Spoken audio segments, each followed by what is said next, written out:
कार्यक्रमको साथमा कुमारी बैंक सबैका लागि सधैँका लागि। लक्ष्मी बैंक लक्ष्य छ, लक्ष्मी बैंक छ। Bank of Kathmandu, we make your life easier. Shangrila development bank limited, स्थानीय विकासको आधार। नेपाल सरकार युवा तथा खेलकुद मन्त्रालय, युवा तथा साना व्यवसायी स्वरोजगार कोष सचिवालय। Prime life insurance company limited, सुरक्षित भविष्य।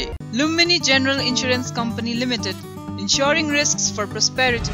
Progressive Finance Limited, our business is to finance yours.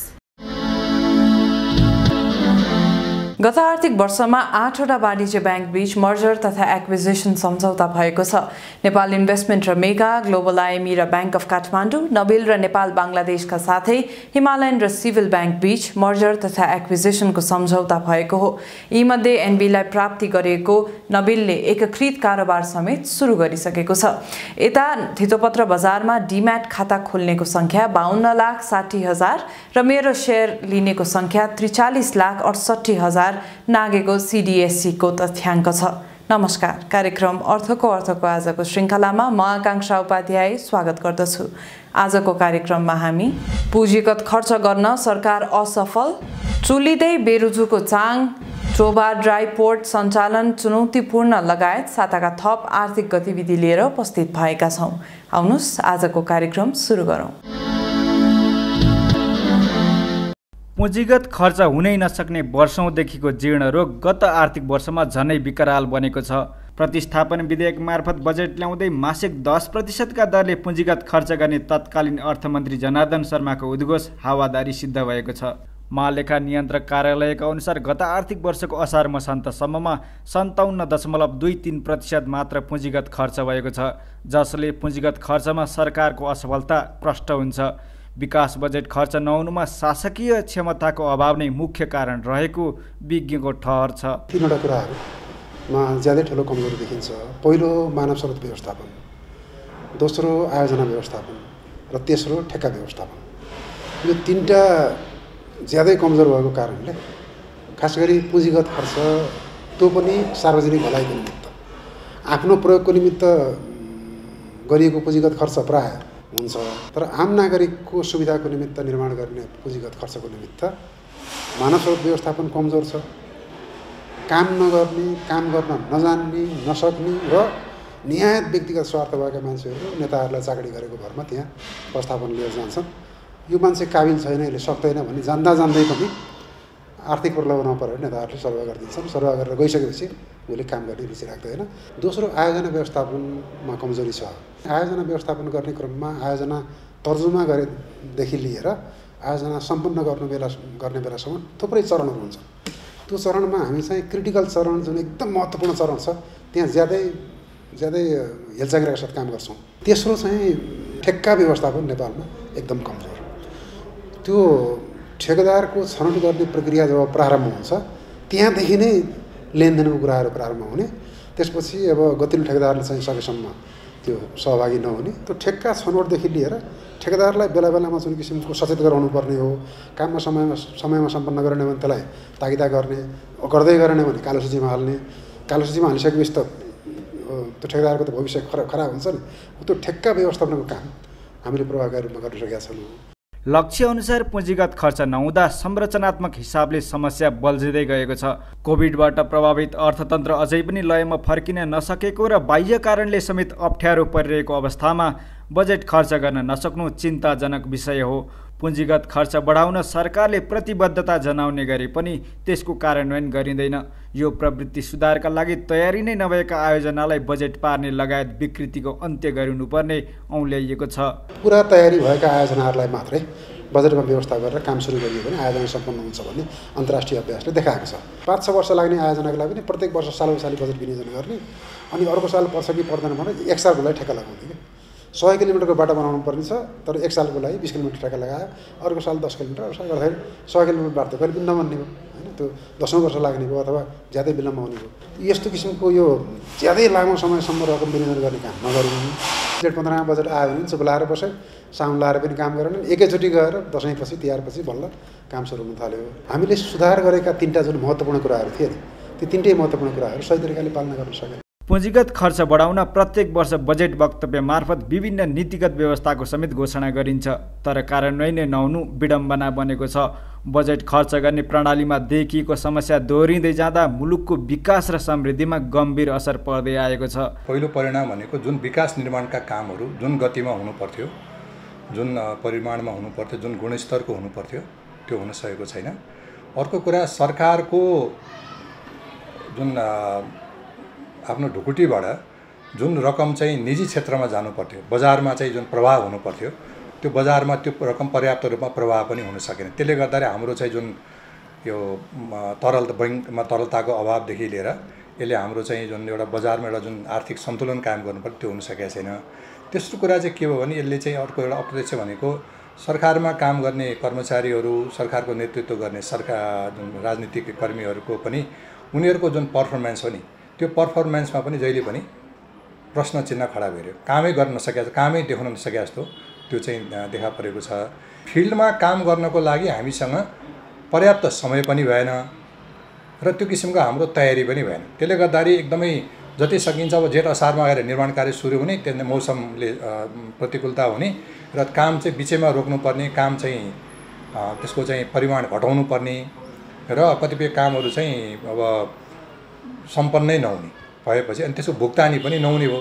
किनभने काम सम्पन्न भएपछि भुक्तानी गर्नको लागि पनि प्रक्रिया छ नि त, त्यसले पनि त 1 महिना 1.5 महिना समय लिन्छ। त्यसकारण त्यो भुक्तानी प्रक्रिया पनि हुन नसक्दाखेरि चाहिँ यो अहिले समस्या आएको हो। बजेट प्रस्ताव गर्दा अत्यन्त महत्त्वाकांक्षी र उत्साहित हुने तर कार्यान्वयनमा उदासीन हुने गैर जिम्मेवार कार्यशैली बजेट खर्च नहुनुको अर्को कारण हो। साथै बजेटको कहिल्यै निको नहुने अर्को रोग रकमान्तर गर्ने प्रवृत्ति पनि हो। मनोमानी रूपमा रकमान्तर गर्ने प्रवृत्तिले आर्थिक अनुशासनहीनता समेत बढ्दै गएको छ। रकमान्तर भएर आएको जो बजेट हो, त्यो बजेटबाट त अनिखेरि त्यसको लागि त्यो तयारी त हुँदैन नि त। त्यो बजेट कसरी खर्च गर्ने भन्ने कुराको राम्रो तयारी त हुन पाउँदैन। त्यसले गर्दा जुन हामी अहिले असारे विकास भनेर जुन किसिमको अहिले चाहिँ जुन एउटा भनिन्छ सञ्चार माध्यमले चाहिँ असारे विकासको बारेमा धेरै चाहिँ छलफलहरू चलाउँछ, त्यो चाहिँ असारे विकास हुनको कारण के भन्दाखेरि यो चाहिँ त्यही रकमान्तर भएका आयोजनाहरूको, त्यस्ता आयोजनाहरूको चाहिँ हतार हतारमा चाहिँ काम गर्नुपर्ने, समय कम हुने, छिटो सिद्ध्याउनु पर्ने, पानी पर्दा पर्दै चाहिँ पिच गर्नुपर्ने परिस्थिति त्यहाँबाट भयो। प्रोजेक्टको जुन आयोजना जो चक्र हुन्छ र निर्माण कार्यमा पनि जुन चरणबद्ध रूपमा जुन भुक्तानी गर्नुपर्छ त्यो चरणबद्ध भुक्तानी त हुन सक्दैन है। र त्यसले गर्दाखेरि जस्तो अब काम त सक्यो, काम सकेपछि त्यो काम गुणस्तरको भयो कि भएन, तोकिएको चाहिँ परिमाणमा भयो कि भएन, त्यसले चाहिँ आफ्नो चाहिँ प्रतिफल त्यसले यी कुराहरूको त अनुगमन त हुनै पाउँदैन नि। त्यो अनुगमनै नभइकन त्यसपछि भुक्तानी गर्नुपर्ने दबाब पर्दाखेरि त्यहाँनिर चाहिँ अनिखेरि आयोजनाहरू लथालिङ्ग हुने र त्यसले वास्तवमा कतिपय अवस्थामा त त्यो त उही बालुवामा पानी हाले जस्तो हुने त्यो स्थिति चाहिँ छ हाम्रो। गत आर्थिक वर्षमा पुँजीगततर्फ 3 खर्ब 80 अर्ब 9 करोड रुपियाँ विनियोजन गरिएको थियो, जसमध्ये असार मसान्तसम्ममा 2 खर्ब 16 अर्ब 37 करोड रुपियाँ खर्च भएको छ। सोही अवधिमा चालु खर्च भने 91% रहेको छ। चालु आर्थिक वर्षका लागि सरकारले पुँजीगततर्फ 3 खर्ब 80 अर्ब 38 करोड रुपियाँ विनियोजन गरेको छ। भर्खरै प्रस्तुत गर्यौं गत आर्थिक वर्षको पुँजीगत खर्च सम्बन्धी सामग्री। अबको पालो brake.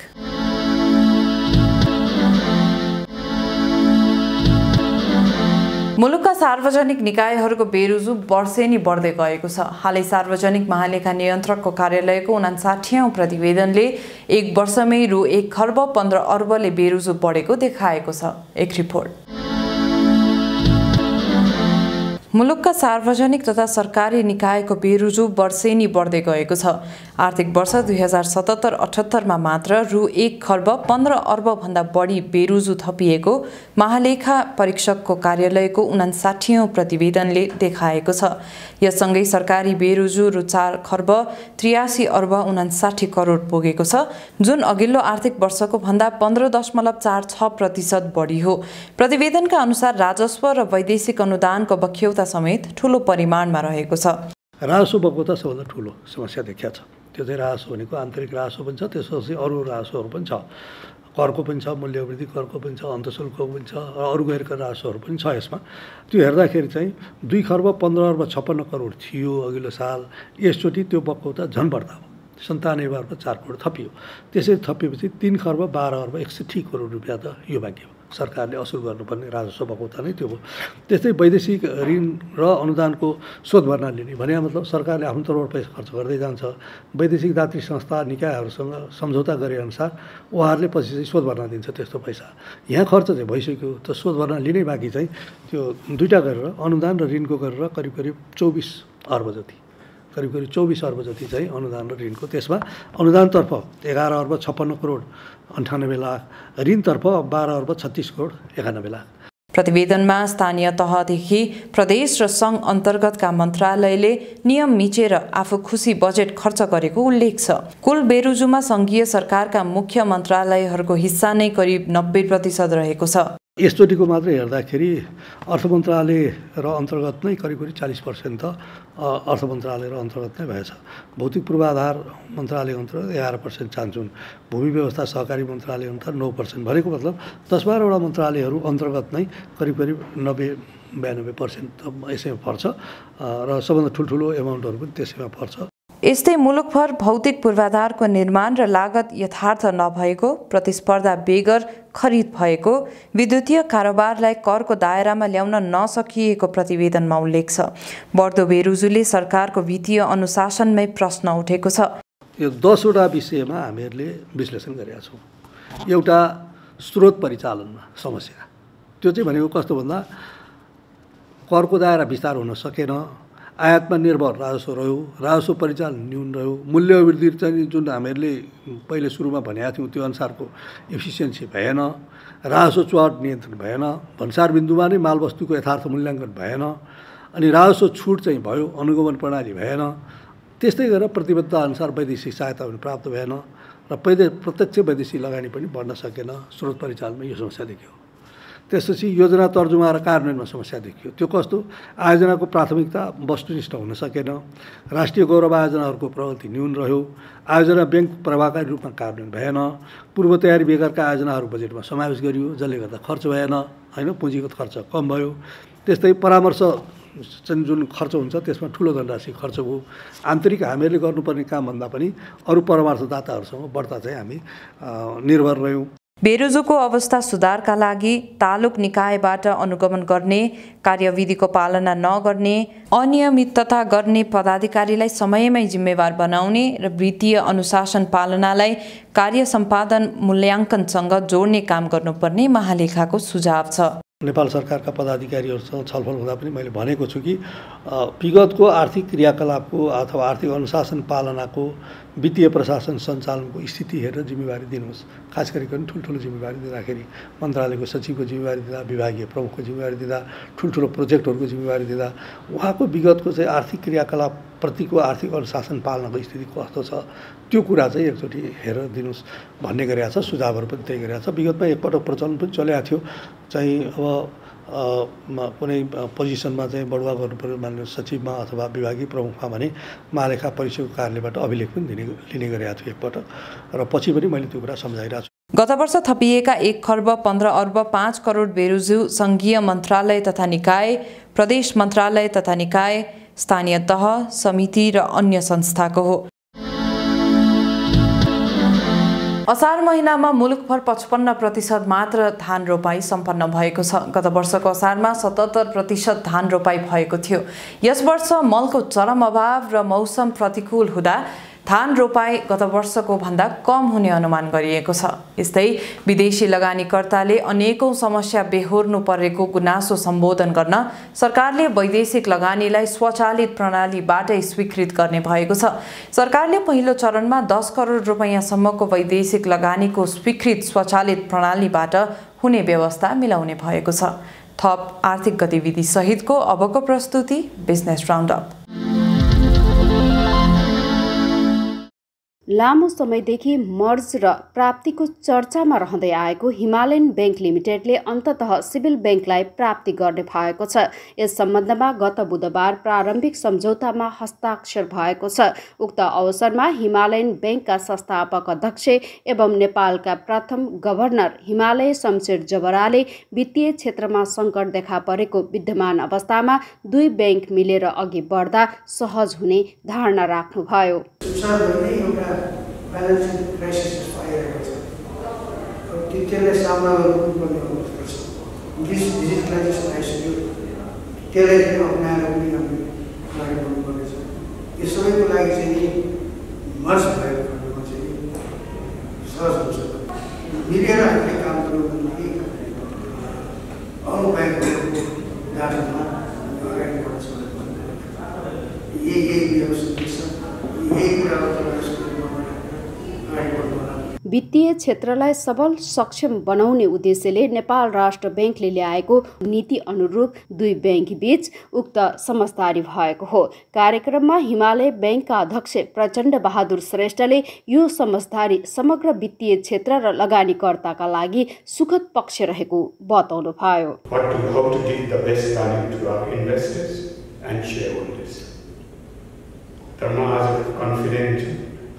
With the joint management team that will join us, with the new synergy we will have, the bank will not only move forward, it will leapfrog forward. सिभिललाई प्राप्ति पछिको ब्याङ्कको नाम हिमालयन ब्याङ्क लिमिटेड नै रहनेछ।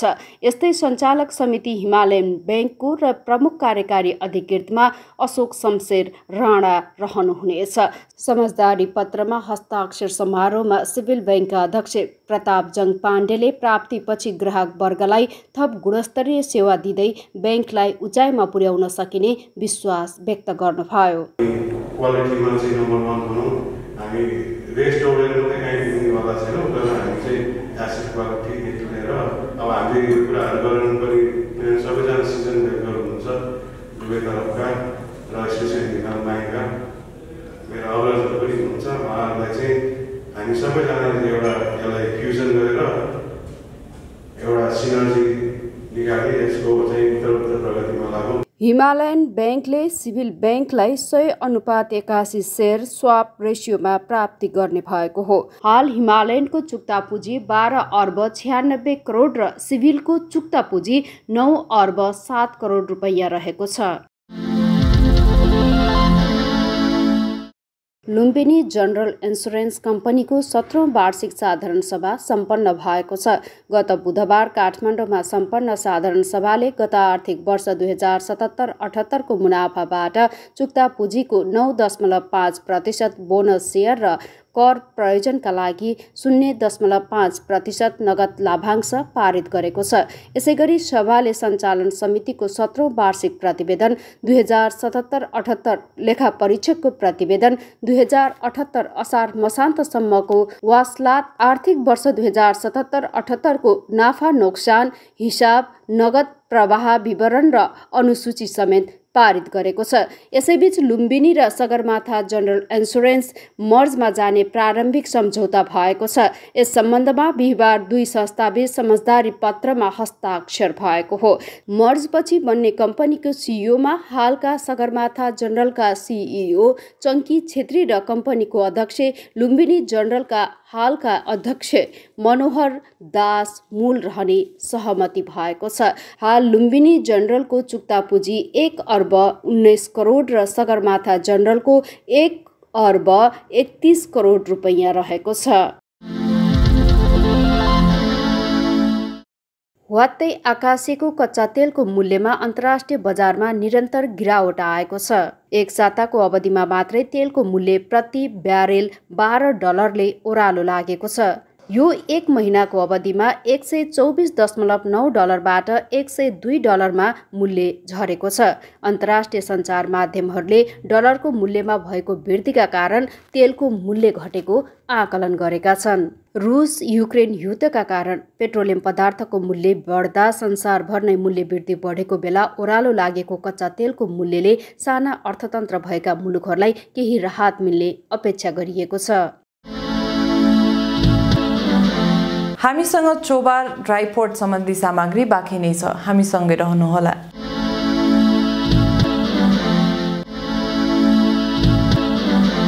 चोबार स्थित सुक्खा बन्दरगाह पूर्ण क्षमतामा चल्न सकेको छैन। सञ्चालनमा आएको 4 महिनामा 16वटा मात्र कन्टेनर उक्त बन्दरगाहमा आएका छन्। यसै विषयमा तयार पारिएको सामग्री अबको क्रममा। काठमाडौँको चोभार स्थित मुलुककै पहिलो आउट अफ बोर्डर सुक्खा बन्दरगाह सञ्चालनमा चुनौती देखिएको छ। 1.5 अर्ब भन्दा बढी खर्चेर बनाइएको सुविधा सम्पन्न यो बन्दरगाह गत चैत्र 22 देखि सञ्चालनमा आएको थियो।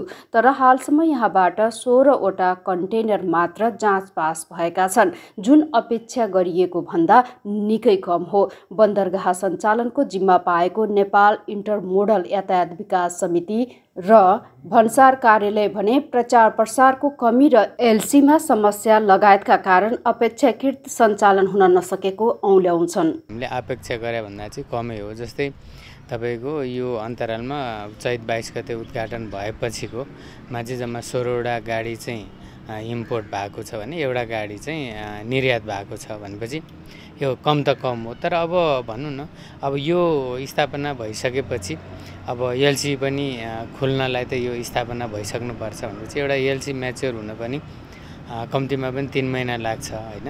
भनेपछि अब चाहिँ हामीले यसलाई अलिकति अपेक्षा गरेको छौँ कि अब चाहिँ बिस्तारै बढ्छ होला भनेर। नयाँ भन्सार कार्यालय भर्खरै स्थापना भएको र यसको अलिकति प्रचार प्रसार पनि जुन रूपमा हुनुपर्ने हो त्यो रूपमा हुन नसकेको हो कि भन्ने पनि हामीले लागेको छ। समस्या के भइरहेछ भनेदेखि चोभार भन्सारको नाममा एलसी खोलिसकेपछि सजिलै यहाँ सामान आउने हो। तर अहिले बिचमा झनै अघोषित रूपमा एलसी बन्द भएको जस्तो अवस्था र केही मालवस्तुमा अहिले एलसी खोल्न नपाउने अवस्था पनि छ। र अर्को भनेको मार्जिनको कारणले, एलसीको मार्जिनको कारणले पनि पर्याप्त मात्रामा एलसी खोल्न सकेको छैन भन्ने आइरहेको छ। मैले विभिन्न बोर्डरका भन्सार कार्यालयहरूसँग पनि मैले सम्पर्क गर्दाखेरि पहिले जुन अनुपातमा मालवस्तुहरू आएको थियो त्यो अनुपातमा अहिले मालवस्तु घटेको अवस्था छ। 220 रोपनी क्षेत्रफलमा फैलिएको बन्दरगाहमा 500 कन्टेनर र 500 सवारी साधन तथा ट्रक अटाउने क्षमता रहेको छ। तर दैनिक एउटा कन्टेनर पनि भित्रिन नसक्नु चिन्ताको विषय बनेको छ। बन्दरगाहको हकमा व्यवसायी आकर्षित गर्न भन्सार कार्यालयहरूबाट समेत आवश्यक सहजीकरण हुनुपर्ने र प्राथमिकता दिइनुपर्ने समितिका कार्यकारी निर्देशक आशिष गजुरेलको बुझाइ छ। बजारबाट अलि बढी चाहिँ यसमा सहजीकरण हुनु पर्यो हैन। जस्तै यहाँ त अब वीरगञ्ज, विराटनगर, भैरवा हैन, त्यस्तै तपाईको चाहिँ कागडभिटाबाट सवारी साधन आउन सक्ने भए हैन। अब त्यो चाहिँ भन्सार कार्यालयहरूले चाहिँ अब काठमाडौँ जाने एउटा वातावरण पनि बनाइदिनु पर्यो हैन। जस्तै अहिले पनि भनौँ न, हरेक भन्सार कार्यालयलाई चाहिँ एउटा टार्गेट दिएको छ भनेको त्यो भन्सार कार्यालयबाट नछुटिकन काठमाडौँ आयो भनेदेखि त उहाँहरूको त टार्गेटलाई पनि असर गर्ने भयो भनेपछि यो सबै कुरा अब टार्गेट लिने कुराहरूदेखि लिएर भन्सारले चाहिँ यसलाई प्राथमिकतामा राखेर चाहिँ यहाँ चाहिँ एउटा ट्रक आउने वातावरण चाहिँ उहाँहरूबाट मिलाउनुपर्छ। समितिले उच्च प्राथमिकतामा राखेर सञ्चालनमा ल्याएपछि पनि अपेक्षा अनुसार कन्टेनर नभित्रिएपछि पूर्ण क्षमतामा सञ्चालनमा ल्याउने सम्बन्धमा सरोकारवालाहरूसँग छलफल गरिएको छ। वाणिज्य मन्त्री धिलेन्द्र प्रसाद बढुको उपस्थितिमा भएको छलफलबाट यसका लागि आवश्यक सुझाव सहितको प्रतिवेदन तयार गर्ने गरी समिति समेत गठन गरिएको छ। सम्बद्ध निकायहरू, संस्थाहरू, व्यवसायहरू सबैलाई राखेर मिटिङहरू राखेर समस्या के छ त पूर्ण क्षमतामा यसलाई सञ्चालन गर्नुपर्छ। समस्या कहाँ छ त्यो समस्या तपाईहरुले राख्नु, ती समस्याहरूलाई हल गर्दै नीतिगत समस्या छन् भनेदेखि क्याबिनेटमा लगेर त्यसको म हल गर्छु र व्यावहारिक समस्या छन् भने सम्बन्धित मन्त्रालय निकायहरूसँग बसेर हल गर्छु भन्ने ढङ्गले उहाँले विषयवस्तु राख्नुभयो र एउटा कमिटी बनेको छ। उद्योग वाणिज्य तथा आपूर्ति मन्त्रालयका सहसचिवको संयोजकत्वमा विभिन्न व्यवसायी सङ्घ संस्थाका प्रतिनिधिहरू रहने गरी समिति बनिएको छ। त्यसलाई 7 दिनको टिओआर दिएको छ। चाहे त्यो समितिले काम थालेपछि यहाँका वास्तविक समस्या के हुन्, व्यवसायीहरूका समस्या के हुन्, के गर्दा सहज हुन्छ, पक्कै पनि त्यसले एउटा रिपोर्ट दिनेछ र त्यो रिपोर्ट पूर्ण रूपमा कार्यान्वयनमा आएपछि यो पूर्ण क्षमताका साथ यो सञ्चालन हुनेछ। बन्दरगाह पूर्ण क्षमतामा सञ्चालन नहुँदा यसको ठूलो क्षेत्रफल प्रयोगविहीन भएको छ। सञ्चालन खर्च धान्नै कठिन भएकाले यसलाई 2 भागमा छुट्याएर कार्यथालनी गर्ने योजना रहेको छ, जस अन्तर्गत आन्तरिक ढुवानीका साधनलाई समेत पार्किङ गर्न दिने समितिको तयारी रहेको छ। हामीले चाहिँ यसलाई चाहिँ अब 2 भागमा चाहिँ छुट्याउन लागेको छौँ। एउटा एक्जिम जोन जुन चाहिँ यो भन्सार आयात निर्यातको प्रयोजनको लागि। अर्को चाहिँ हामी डोमेस्टिक भनेर प्रयोग गर्ने सोच बनाएको छौँ। यो बिचमा हामी पर्खाल लाउँछौँ र डोमेस्टिक भने चाहिँ कस्तो भन्दाखेरि यहाँको व्यापार व्यवसायीले सवारी पार्किङको लागि यहाँको पार्किङ स्थल प्रयोग गर्न सक्नुहुने भयो, गोदाम प्रयोग गर्न सक्नुहुने भयो होइन। त्यो चाहिँ एउटा चाहिँ हामी न्यूनतम एउटा चाहिँ शुल्क लिएर चाहिँ त्यो पनि हामी अब चलाउँछौँ र यो अब भन्सारको त यहीँबाट हुने भइहाल्यो र अर्को वर्षसम्म जाँदाखेरि धेरैजनालाई यो भन्सारको जानकारी पनि हुन्छ र यो ट्रकहरू यता पनि आउँछ। त्यसो त वीरगञ्ज र विराटनगर लगायत सुक्खा बन्दरगाह मार्फत सामान आयात गर्दै आएका व्यवसायीलाई चोभार ड्राई पोर्टमा विभिन्न छुट तथा सुविधा दिइएको छ। साथै जाँच पासमा समेत छिटो छरितो हुने भएकाले व्यवसायी थप लाभान्वित हुने बताइएको छ। बोर्डरका भन्सार कार्यालयहरूबाट काठमाडौँ ल्याउने मालवस्तु त्यहाँ त धेरै मालवस्तुहरू हुने हुनाले जाँच पासमा ढिलाइ हुने एउटा समस्या भयो।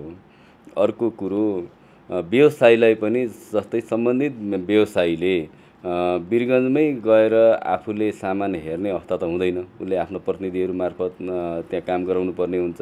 तर यही चोभार भन्सार कार्यालय मार्फत नै जाँच पास गराउने व्यवस्था भयो भने मेरो मालवस्तु कस्तो छ, सामान के छ, त्यहाँको लागत के रहेछ भने यथार्थ रूपमा त व्यवसायीले बुझ्ने अवस्था हुन्छ।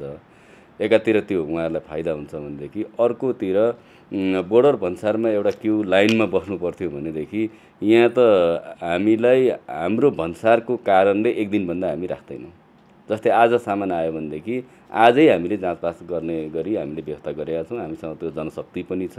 चोभार बन्दरगाहबाट हालसम्म 9 करोड 50 लाख रुपैयाँ बराबरको 15 कन्टेनर सामान आयात भएको छ भने 55 लाख रुपैयाँ बराबरको 1 कन्टेनर वस्तु निर्यात भएको छ। सञ्चालनमा आएको 4 महिनामा गत मङ्गलबार उक्त भन्सारबाट पहिलो पटक निर्यात भएको हो। यी थिए आजका प्रस्तुतिहरू। थप आर्थिक गतिविधिका लागि हाम्रो अफिसियल वेबसाइट www.arthakoartha.com लगइन गर्न सक्नुहुनेछ। आजको निर्धारित समय सकिएको छ। म लगायत सम्पूर्ण युनिटलाई बिदा दिनुहोस्। नमस्कार। यस कार्यक्रमको साथमा कुमारी बैंक, सबैका लागि सधैँका लागि। लक्ष्मी बैंक, लक्ष्य छ, लक्ष्मी बैंक छ। Bank of Kathmandu, we make your life easier. Shangrila development bank limited, स्थानीय विकासको आधार। नेपाल सरकार युवा तथा खेलकुद मन्त्रालय, युवा तथा साना व्यवसायी स्वरोजगार कोष सचिवालय।